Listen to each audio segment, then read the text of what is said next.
Hi friends, நீ நான் காதல் அப்கமிங் ரிவ்யூ பார்க்கலாம். முரளி செம்ம காண்டாய் கத்திக்கிட்டு இருக்காங்க. என்ன இப்படி பண்ணிட்டீங்களே, ஏன் இப்படி? அவன் தாலி கட்டிட்டா கூட்டிகிட்டு வந்துடுவீங்களா, கூட்டி கொண்டே விட்டு வந்துடுவீங்களா? நம்ம பொண்ணு மேலே உங்களுக்கு அக்கறையே இல்லையா? பாவங்க, அது வாயிலாக பூச்சிங்க. அதை கொண்டே அங்கே என்ன பாடுபடுத்த போகிறாங்களோ, அந்த வீட்டை விட்டு வந்துட்டீங்களே அப்படி இப்படின்னு கத்துறாங்க. தம்பி, நீங்கள் சொல்கிறதெல்லாம் சரிதான் தம்பி, நான் இல்லைங்களே, என் பெத்த பொண்ணு இங்கே வச்சுட்டு நான் வாழாவட்டியாக வச்சுட்டு இருக்க முடியுமா அப்படிங்கிறாங்க. ஏங்க வாழாட்டு நிற்கிறீங்க? ஒரு கனவாக நினச்சி கெட்ட கனவாக நினச்சிட்டு தாலி அத்து போட வேண்டியதானே அப்படி இப்படிங்கிறாங்க.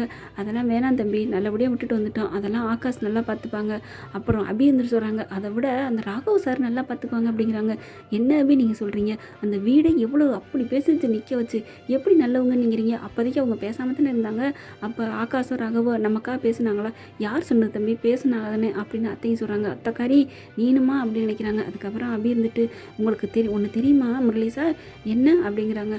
அங்கே செம்மையாக நம்ம இதை சேர்த்து வச்சு ஆடுனாக தான் அந்த அவங்க அம்மா அனு மாமியை பயங்கரமாக டென்ஷனாகி கற்றுனாங்க. அப்புறம் அப்படிங்கிறாரு. அதுக்கப்புறம் நம்ம ராகவ் சார் தான் சூப்பராக அப்படி பேசி எல்லாத்தையும் எங்கள் சரி கட்டினார் தெரியுமா? அவர் மட்டும் இல்லைன்னா இன்றைக்கி எங்கள் அக்கா அந்த வீட்டில் இருந்திருக்காது. அட்ட பாவி, நீ தான் எல்லாத்துக்கும் காரணமா அப்படிங்கிறாங்க. சார்னு சொன்னால் என்னது ராகவ் சார்னு பயங்கரமாக பேசுகிறீங்க? முன்னாடி அவங்கள பிடிக்காத டென்ஷன் பார்ட்டி அப்படி இப்படிங்களே. முன்னாடி நான் அவர் அப்படி தான் ராகவ் சாரை போயிட்டு டென்ஷன் பார்ட்டின்னு சொல்லிட்டேன். இனிமேல் என் அக்கா வீட்டுக்காருக்கு அண்ணனாச்சே, இனிமேல் மாமான்னு தான் சொல்லணும். அவரும் நல்ல மனுஷன், தங்கமான மனுஷன். இனிமேல் அப்படிலாம் சொல்லக்கூடாது, கிரேட் மேன் தான் சொல்லணும். அந்த அளவுக்கு நல்ல மனுஷனாக இருக்கார் தெரியுமா அப்படின்னு அபி பார்த்தீங்கன்னா ராகவ செம்மையாக புகழ்ந்து தள்ளுறாங்க. டென்ஷன் ஆறாரு முரளி. என்ன இது, கல்யாணம் நடந்ததும் இல்லாமல் இவ இப்படி அப்படி அவன் பக்கம் சாஞ்சிட்டாலே, ஒருவேளை லவ் பண்ண ஆரம்பிச்சிருவாளோ? கூடவே கூடாதுடா முரளி, சீக்கிரமே அதை எப்படியா தடுத்து நிறுத்தணும் அப்படின்னு நினைக்கிறாங்க. எப்படியோ போய் தொலைங்க அப்படிங்கிற மாதிரி ஒன்றுமே புரியல. வெளியில் வந்து கத்துறாரு. மாமியாக்காரியை பார்த்து நினைக்கிறாங்க, இப்படி பண்ணிட்டீங்களே, என்ன இப்படி நீங்கள் இருந்து அப்படி பண்ணிட்டீங்களா அப்படின்னு சொல்லி அவங்கள வர வச்சு மாமியார்ட்ட செம்ம டோஸ் கொடுக்குறாங்க. ஏன் அப்படி பண்ணிட்டீங்க? அவங்கள வந்து வீட்டுக்குள்ளே விட்டுருக்கலாமா? என்ன தம்பி பண்ணுறது? அவன் குதிக்கிறான், இவன் மயனும் குதிக்கிறான், இவன் ராகவும் திட்டுறான். நான் என்ன பண்ண முடியும்? எல்லாம் ஒரு பக்கம் நிற்கிறாங்க. நான் ஒரு ஆள் மட்டும்தான் என்ன பண்ண முடியும்? இப்போ ஒன்றும் இல்லைப்பா, நான் எப்படியும் அவளை வாழ விடவே மாட்டேன். அவளும் ஊமையாக இருக்காளா, போட்டு நான் தாக்குறேன் பாரு, என்ன அவள் ஓடிடணும், அவள் நம்ம பண்ணுற டார்ச்சரில் ஓடி போயிடணும். ஆனால் என்ன ஆகாசத்தை ஏதாவது சரி கட்டணும் அப்படின்னு 2 பேர் பேசிக்கிறாங்க. அடுத்து பார்த்தீங்கன்னா இங்கே முதலிரவுக்கு ரெடி பண்ணுறாங்க. ஆகாஷ் அப்படியே ரூமில் ஆசையாக உட்காந்துருக்காங்க. அனு வர்றாங்க, பாலசம் கூட வந்த வீட வச்சுட்டு அப்படி டென்ஷனாகி உட்காடுறாங்க. ஏன் அனு, ஏங்க என்னோட பேச மாட்டீங்களா? உங்களோட பேசுறதுக்கு என்னங்க இருக்குது? நீங்கள் எப்படி பண்ணிட்டீங்க? எப்படி பேச முடியும்? நீங்கள் பண்ணது என்னால் இன்னமும் நான் மன்னிக்க முடியாது, ஜீர்ணிக்க முடியாது அப்படின்னு கத்துறாங்க. எனக்கு மன்னிச்சுக்கோங்க, உங்களை மிஸ் பண்ணிடுவோன்னு ஒரு பயம் இருந்துச்சு. எனக்கு இதை விட்டால் வேறு வழியே தெரியல. இப்போ நீங்கள் எனக்கு கொண்டாட்டி வந்துட்டீங்க, இனிமேல் எனக்கு நிம்மதி அப்படிங்கிறாங்க. உங்களுக்கு நிம்மதி கிடச்சிருச்சு, ஆனால் எனக்கு என் நிம்மதி போயிடுச்சு. ஏங்க அப்படின்னு நினைக்கிறீங்க? நான் அப்படிலாம் உங்களுக்கு தான் பண்ணிட மாட்டேன். சந்தோஷமாக வாழ வைப்பேன். நீங்கள் சந்தோஷமாக வாழ வைப்பீங்க, ஆனால் என் சந்தோஷமே என் குடும்பத்தில் தானே இருக்குது. எங்கள் அப்பா அம்மா, என் தங்கச்சி, என் அத்தை எல்லாரையும் பார்க்கக்கூடாது, இந்த வீட்டுக்கு வரக்கூடாதுன்ட்டாங்களே, எப்படிங்க நான் வாழ்வேன் அப்படிங்கிறாங்க. நீங்கள் ஏன் அப்படி இப்படிலாம் நினைக்கிறீங்க? நீங்கள் ஏன் அனு அப்படிலாம் நினைக்கிறீங்க? நான் அப்படியே அம்மா சொல்லிட்டா விட்டுருவேனா? நம்ம போவோம், அவங்க தானே இந்த வீட்டுக்கு வரக்கூடாது. நம்ம போக வர இருப்போம், நம்ம பேசிக்குவோம். நான் கூடிய சீக்கிரமே மாற்றுவேன், நீங்கள் கவலைப்படாதீங்க அனு அப்படிங்கிறாங்க. அதுக்கப்புறம் இதுக்கு நான் வந்து இந்த காலம் நீ ஏங்கி அலைஞ்சு நான் கல்யாணம் பண்ணலை, நீங்கள் எனக்கு இருக்கீங்க, என் பக்கத்தில் இருந்தால் அது போதும் அப்படி சொல்லிட்டு டக்குன்னு தனியாக போய் படுத்துக்கிறாங்க. அனு அப்படியே பார்த்துட்டே இருக்காங்க.